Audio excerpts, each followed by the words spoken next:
I'm so sick and tired of Boros Energy that I need to just rant about it. I feel like we're throwing a veil over our eyes and we keep getting gaslit by there always is going to be a best deck or something. No, we have bans for numbers like this. It's crazy to me that we accept this. It's crazy to me that nothing changed. It's crazy to me that people cared that much about losing to combo that all of a sudden we were talking about potentially re-banning Mox Opal for some reason, instead of looking at Boros Energy. All we did was ban Underworld Breach in Modern in the last BNR announcement. Why? Why was that the only thing that we could look at? I was having takes like ban Psychic Frog, which a lot of people were rightfully so to disagree with. Fine, that's a personal problem of mine. But for some reason, the whole Modern Horizons 3 package is still around, the most siloed energy design I've ever seen. Why are we still allowing this to be a thing at almost 25% of the metagame? 7 days, it's at 20%, 1/5 of the metagame. If we look at 14 days, 1/5 of the metagame, 30 days, almost 25, a quarter of the metagame, 90 days. In the last 3 months, almost 1/5 of the metagame is Eldrazi ramp. In the last year, folks, Modern Horizons 3 released, to my knowledge, it was late July, early August, something like that. Almost 15%, 10% of the modern metagame is just Boros Energy in the last year. We did nothing about it. Nothing about it. What are we doing here? Why aren't we doing anything about this? Why are we making no changes to any of this? Why is it that other people need to just change the deck they're playing instead of us having legitimate answers to this? If you're gonna create siloed design of colorless and energy in Modern Horizons 3, why didn't you give us good answers to this? No one is playing Sun Cleanser anymore. Is that what it is? Remove all counters. It was like white and 1 for a creature that everyone was trying to play in their sideboard. No one wants to properly beat this deck anymore. It's better to just play combo decks. It's why in the past 30 days, Ruby Storm is a top 5 deck in the modern metagame. It's why Belcher is so good right now, because the energy decks have no chance against it. You just have to be faster. And now that Prowess is almost at 10% of the metagame, this metagame is starting to look like freaking old Pauper did before the bans. It's just fast. It's just fast or better mid-range decks. Pauper before the bans was just Burn, and it was a mid-range deck in Affinity, and like almost that was pretty much just it, right? Like you just had to be faster than your opponent. Burn was so good, Lifelink was just that good. You had a little bit of control in there. Black base mid-range was everywhere. Look, right now Eldrazi ramp beats up on the Boros Energy decks. Eldrazi can suffer against the Is It Prowess decks. There's changes that they've made here and there that kind of help it. Regardless though, it just gives you better odds to just play your regular plan and beat Boros Energy. Ruby Storm helps there as well. Amulet Titan always being the most busted deck in the format. But when it comes to Boros Energy, this deck does everything for no reason. There's no cost to anything it does. There's no downside. There's no build around other than you just have to play the Modern Horizons 3 card. You are playing Modern Horizons 3, block constructed, Flage, Fire's Fury, Modern Horizons 3, Ajani, Modern Horizons 3, Ragavan, Modern Horizons 2, 8 counts. Ocelot Pride, Modern Horizons 3, Guide of Souls, Modern Horizons 3, Static Prison, Modern Horizons 3, Galvanic Discharge, Modern Horizons 3, Thraben Charm, Modern Horizons 3. Look at the amount of cards that exist in a Modern Horizons set. Goblin Bombardment doesn't get the count here. It was reprinted. Arena of Glory, Modern Horizons 3. You know what? I'm gonna throw in the goddamn fetch lands here because we got reprints of them. Regardless though, it's absolutely insane to me that so much of the package of Boros Energy is just Modern Horizons 3. And yes, there is a larger discussion to be had about Modern Horizons silo design and the rotation, quote unquote, of the modern format. But this is just mismanagement.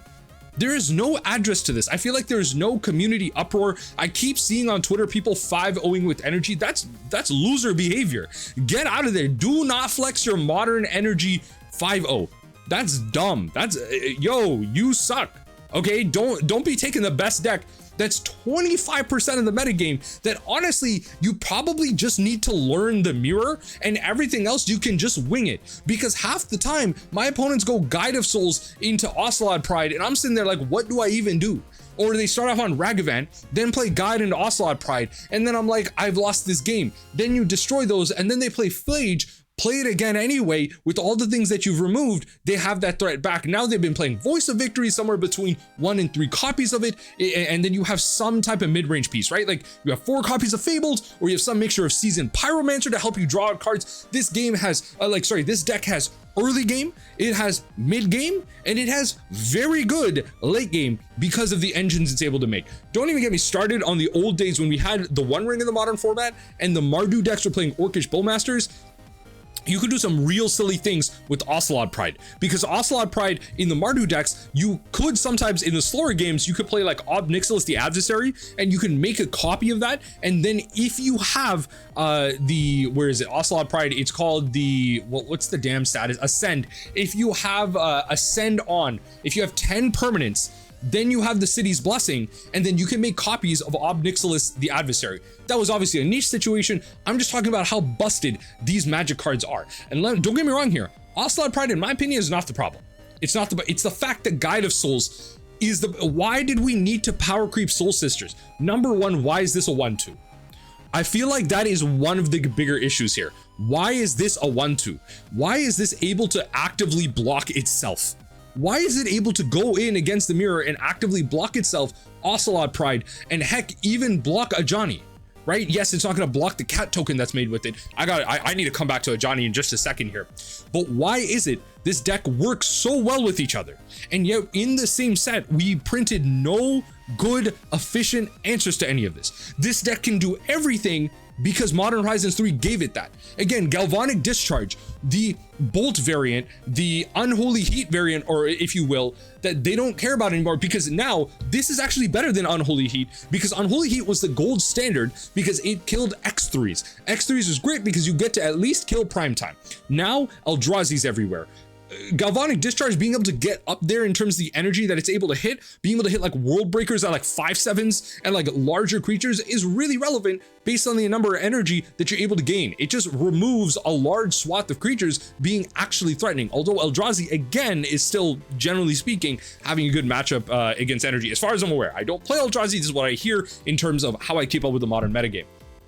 Regardless, Thraben Charm in here doing way too much. This card in Pauper, honestly, it's not like it's everywhere, but this card does so much. It's creature removal, destroy target enchantment, relevant against Bogles in Pauper. Regardless, here as well, destroying Fable of the Mirrorbreaker, Goblin Bombardment, and Static Prison, and then exile any number of target players' graveyards. You just have main board graveyard hate that can do other things. What happened when modal spells actually had a downside to them? What happened when modal spells weren't always live? You had to make a conscious choice about the modal spell that you're putting in your deck as a 1/2 of, because it specifically worked with something you're trying to do, not that it was a catch-all from Modern Horizons siloed rotational modern design. Why is that a thing? Seasoned Pyro, honestly, I feel like Seasoned Pyro is the fairest thing this deck is doing. See, Fable of the Mirrorbreaker is a busted Magic card. Let me tell you, coming from Legacy Painter, and maybe that's a whole different thing because you have soul lands and stuff like that. So that's a whole different discussion. But Fable of the Mirrorbreaker is a crazy Magic card. I mean, the Pioneer players will tell you too. Static Prison is a wild, absolutely mind-boggling card. This card is so messed up.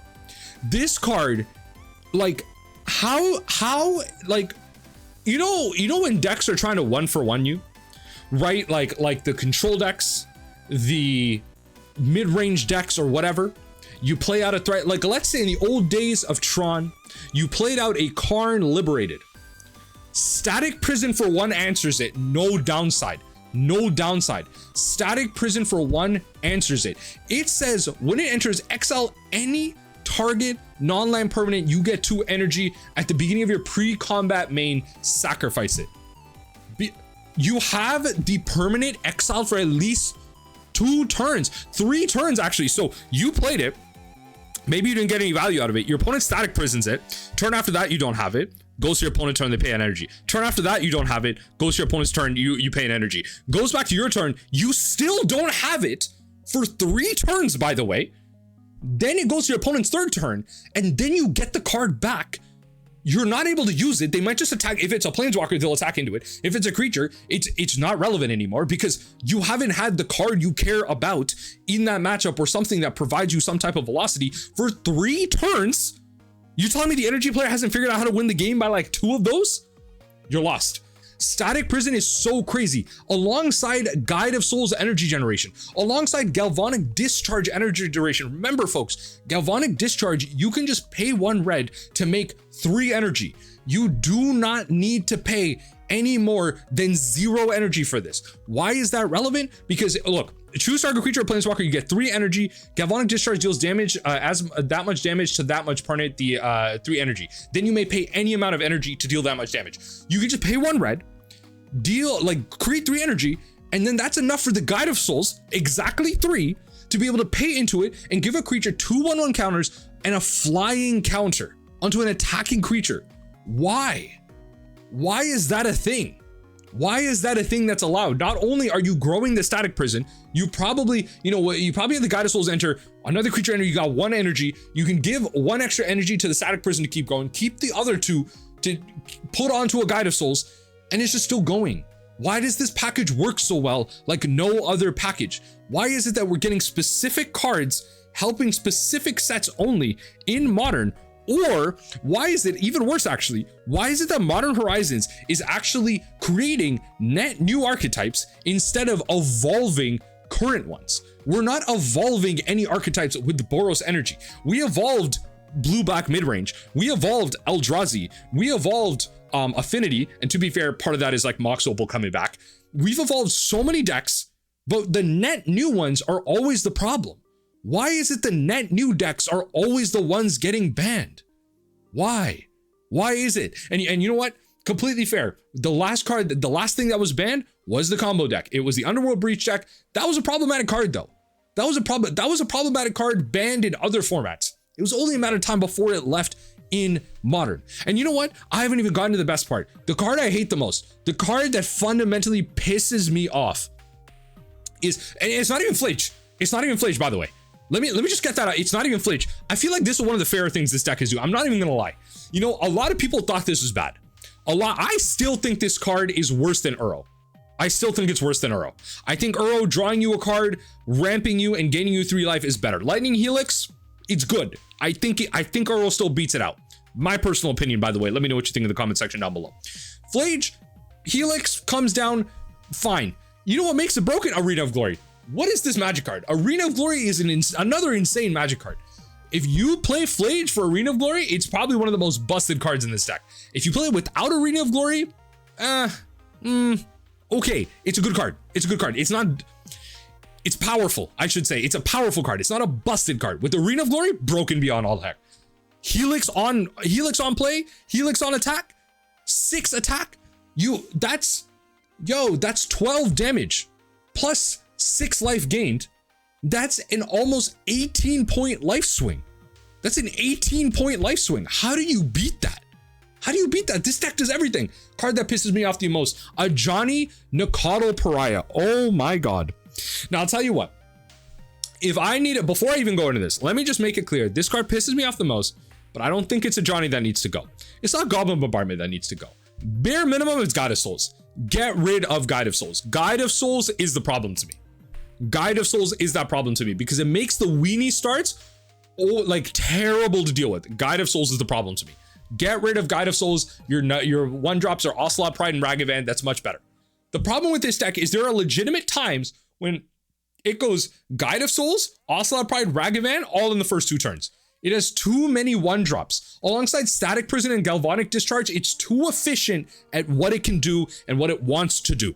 It's too efficient. Ajani Anecdotal Pariah, creating a cat token, then flipping if a cat dies. If 1 or more cats you control die, you flip the Ajani.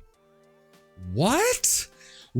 So you're telling me I can play an Ajani for 2, then play another Ajani, flip one of the Ajanis I play, get rid of the other thanks to the legend rule. It died, so it flips the Ajani. I could have 2/2/1 cat tokens off the 2 Ajani's net. I then zero the Ajani to create a 2/1 and then bolt something? Whoa, look at the board I've just made. Look at the board that I've just made. And again, it's board wipe proof. You can't even board wipe this because the 0 creates the 2/1 and then deals damage equal to any target equal to the number of creatures that you have. Why is it that when I'm playing Modern Mill, I can't defend this deck with Ensnaring Bridge. I feel like Ensnaring Bridge should be a much better card in this modern metagame, but the answers that these decks have are too powerful. Against Eldrazi, I'll give it to them. They got World Breaker. Good for them. That's one card though, right? And they got to take it out of their graveyard if I mill it over, and then they got to cast it. Fair enough. Against something like Dimir Murktide, Ensnaring Bridge, insane, because they generally only have like 2 to 3 ways across the 75 to even deal with it once it's resolved. I'll play my odds game. I'll counter that. I'll Mystical Dispute that. I'll Spell Pierce that. Sure. But when it comes to this deck, oh my lord, when it comes to this deck, it has so many ways to deal with these answers. If you keep board wiping, it will cast Flage multiple times. It can Ajani. If you don't have anything to attack into it, it will Ajani. And honestly, I'd be surprised if you do. I'd be really surprised if you do, because based on the aggro that it has, the efficient creature suite it has, I'd be really surprised if you're able to even keep your board blocking and dealing with what's going on, get past its defenders, if not get past its Static Prisons, Goblin Bombardment shenanigans with the Ajani alongside the Galvanic Discharge. How are you, like, there's so many parts about this deck that piss me off, alongside the Voice of Victory. Oh my god. Voice of Victory being a recent addition to this deck. Voice of Victory being I don't look. You know what? Honestly, I'm not too mad at Voice of Victory. It's a card that does good stuff. It's 2 mana, it's a 1/3, can't cast spells on their turn. The Mobilize 2 is the crazy part. Alongside Guide of Souls, insane. Alongside Guide of Souls, absolutely insane. And then at some point, if you got 10 or more permanents, you get the City's Blessing for the rest of the turn. So all of a sudden, if you're at 8 permanents, you can attack with, if you attack with the Voice of Victory, you create 2 Red Warrior tokens, you have 10 permanents, that gives you the City's Blessing for the rest of the game. You could go below, as far as I'm aware, you could go below, not that that ever happens. They'll just get more permanents and do more things. You'll get the City's Blessing, and then you just make tokens of other things. Absolutely insane. And the Ajani, I mean, look at its other abilities. Pull a +1/+1 counter on each cat you control. They got a wide board? Great. I mean, maybe you gain 1,000,000 life. Doesn't matter. They'll just +2 and their wide board will get there anyway. Then each opponent chooses an artifact creature, so it's -4. Each opponent chooses an artifact creature, an enchantment, a planeswalker from among the non-land permanents they control, and then sacrifice the rest. Why do we have a better Liliana? We have a better Liliana ultimate. Instead of creating 2 piles, you just choose one of everything. Chances are you don't have a planeswalker or an enchantment. You might have an artifact. You probably have a creature. You just sack the rest. You just sack the rest of your non-land permanents. Why? Why do we have a better Liliana? Because at the end of the day, Liliana can get your lands. Yes, it can. But look at the rest of this card. Look at what it's doing. Discard 1 card. Sacrifice 1 creature. How about I destroy the creature that I want you to destroy while also developing my board? Wow. Ooh, crazy. Who's designing these Magic cards? It's absolutely insane to me. Look at the sideboard. Obsidian Charm have been a common sideboard for a hot minute now. Modern Horizons 2, Showdown of the Scalds, Wear Tear, Molten Rain, Wrath of Sky, Celestial Purge. So they got pretty much their sideboard right now. Bear with me here. Their sideboard is Eldrazi Hate or Combo Hate. That's it. It's Eldrazi Hate or the Combo Hate. And then you got some flex in like Wear Tear. That's pretty much it. How do I beat the combo decks? How do I beat the Eldrazi decks with the Molten Rains, by the way? Molten Rain doing 2 damage to the land's controller. I'm not saying Molten Rain's a busted card. It just works with the plan. It destroys a land and it deals 2 damage. Great. Fantastic. Of course this card's gonna do that. And everything else with this deck. Oh my god. I can't even put into words how frustrating this deck is. It feels like it always has that comeback. One of the things that I always go back to is I haven't played Hollow One in a hot minute. I might do so again soon. But the last time I played Hollow One on this channel, played a league. And the first game I played, you can go back on my channel, find my last Hollow One league, and you can go back into that and you can find it there. The last time I played Hollow One, I have one of the most insane starts. Okay, you know what? We're just gonna go through it. We're doing a rant vid. If y'all are this far into it already, then all right. You know what? Let's go to the channel. Let's go to the videos. Let's search. You know what? Let's do this. Hollow One, that mill guy. Let's see if I can find the, oh my God. This is my opening hand, the most insane game one opening hand 4 months ago. Really recent, really recent. Let's go through it. Let's go through it. After watching through a bunch of these ads, let's watch this. Look at this insane hand. Burning Inquiry, 4 hollow ones. How many hollow ones do I get out? Let's go to the autoplay. Let's go to playback speed. I'm obviously lit as all heck. We play Burning Inquiry. Let's see where we get. Oh my God. I'm screaming. I'm screaming. Great. We play out 4 hollow ones. Folks, guess what we're up against? Guess what we're up against? We somehow, guess what? This is it. This is it. I'm lit. Guess what? We going for some attacks. Oh, we're up against Ocelot Pride. We're up against Energy. Wow. Okay. So I get 12 damage through. Okay. Okay. And I get a basking here. Okay. Okay. Ajani. Wow. Wow. Okay. Okay. This comes in. I can't block that. So they create, oh, guess what? They flip the Ajani, kill that. They flip the Ajani and kill that, right? Look at how they're coming back in this game right now. Look at how they've made this board and flipped the Ajani. Look at how they've made this board and flipped the Ajani. Because they blocked the cat, flipped the Ajani, is able to make a board. Now they're killing my hollow ones. They're at 2 life. They're at 2 life. I can't seem to get there. I can't seem to find the land and get there. Ultimately, yes, some people are like, oh, in hindsight, if you didn't attack here, if you didn't do that, none of that matters. None of that matters. I did 3 hollow one opener, and somehow this deck was able to claw back. This deck was able to claw back. Not through some grave, crazy, serious misplay. No. No, if I just made something slightly different, they weren't able to come back. The amount of hate I have for this deck is insurmountable. I absolutely abhor this deck, the people that play it legitimately and like this deck. This deck is one of the poop stains of modern history. It is, in my opinion, the energy deck is on par with some of modern's worst decks out there to play against. This deck is so good at everything it does for no reason because of siloed design. It's so frustrating to play against. It has so many answers. It's so efficient, and you're not able to deal with it effectively unless you play a completely different strategy. There's no hope in the general player base being able to deal with this deck. You just have to play different decks.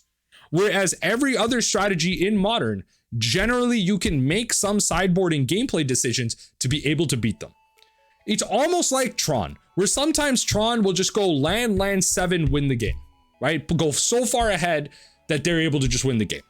And this deck can do that very quickly with power crept Soul Sisters and some of the most insane package of efficient magic cards coming out of strictly the Modern Horizon sets. Strictly the Modern Horizon sets.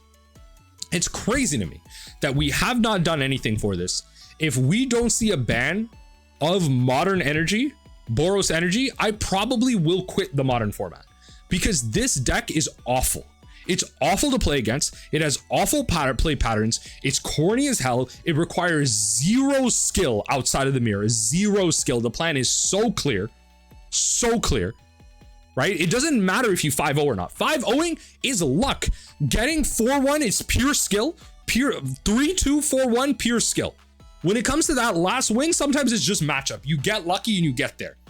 The skill gets you the 3-4. The luck is where it gets you the 5. So forget 5-0ing. If you can 3-2 and 4-1 your leagues, that's skill enough for me. That's skill enough for me. The deck is insane. The win rate is crazy. The representation, the top 8s, everything. The data on this deck is insane. It's not good how represented this deck is, and we should not be okay with it.